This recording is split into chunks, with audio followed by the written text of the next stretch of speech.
back to Children's Church. I'm so glad to have you here with me. And today we're talking about faith like Daniel. You guys might have heard the story before about Daniel in the lion's den. We're going to go over it real quick and then talk about why I think Daniel's neat. I mean, that's kind of what we do every week, but, consistency, right? So we're in the book of Daniel because he's one of the prophets. It's technically one of the major prophets, but those are mostly measured by how much writing they did. And we're in chapter 6. So, and I want to jump in at verse 6. So the administrators and satraps went together to the king and said, "May King Darius live forever."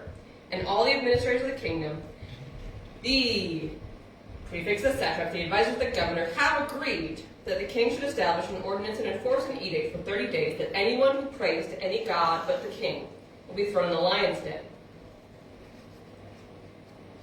And King Darius signed the document.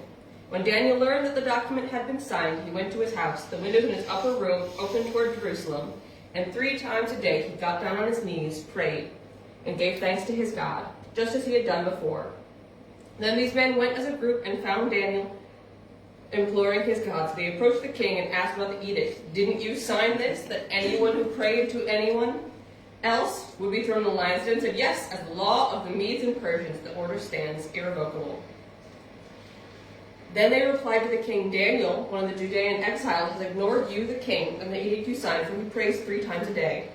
As soon as the king heard this, he was very displeased. He set his mind on rescuing Daniel and made every effort until sundown to deliver him.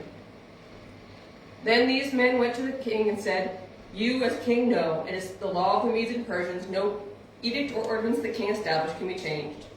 So the king gave the order, and they brought Daniel and threw him in the lion's den. The king said to Daniel, "May your God, whom you serve continually, rescue you." A stone was brought and placed over the mouth of the den.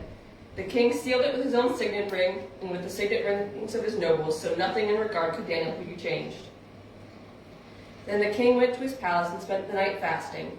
No diversions were brought to him, and he could not sleep. At the first light of dawn, when the king got up and hurried to the lion's den, when he reached the den, he cried out in anguish to Daniel, "Daniel, servant of the living God, has your God, whom you serve continually, been able to rescue you from the lions?" Then Daniel spoke up in a loud voice to the king, "May the king live forever. My God sent his angel to shut the lion's mouth. They haven't hurt me, for I was found innocent before him, and I have not committed a crime against you, my king." The king rejoiced and gave orders to take Daniel out of the den. So Daniel was taken out uninjured, for he trusted in God. The king then gave the command, and those who had maliciously accused Daniel were brought and thrown in the lion's den. Ooh, I always forget about this part. They did not stop at the men who accused Daniel. They also threw in their wives and children. That's pretty brutal. And the lions descended upon them. Wow. Great. So the context of this story is that there are a lot of Judean people who are in the Persian Empire as exiles or hostages, really. And Daniel has served at the king's palace since he was a young man.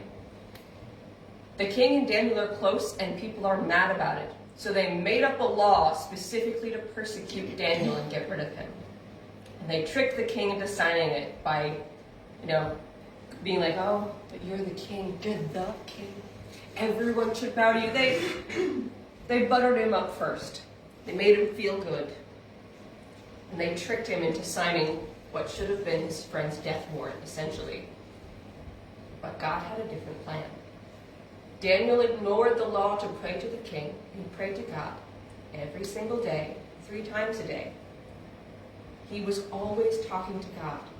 So when he was thrown into the lion's den, God was talking back. He sent an angel to shut the lions' mouths, and he protected Daniel. Now this was important for several reasons. 1, Daniel was God's chosen mouthpiece of the time. He was his prophet. He was going to protect him. Number 2, the Persian Empire was very large, and this act changed the king of that empire. Darius understood that God was the one true God. And 3, we can all look at the faith Daniel had through the worst situation of his life and realize that the same God who shut the lions' mouths is standing up for us too. That's what I want you guys to remember for today. I'll see you back next week for Mother's Day. Have a good week. Bye. Make your crafts now.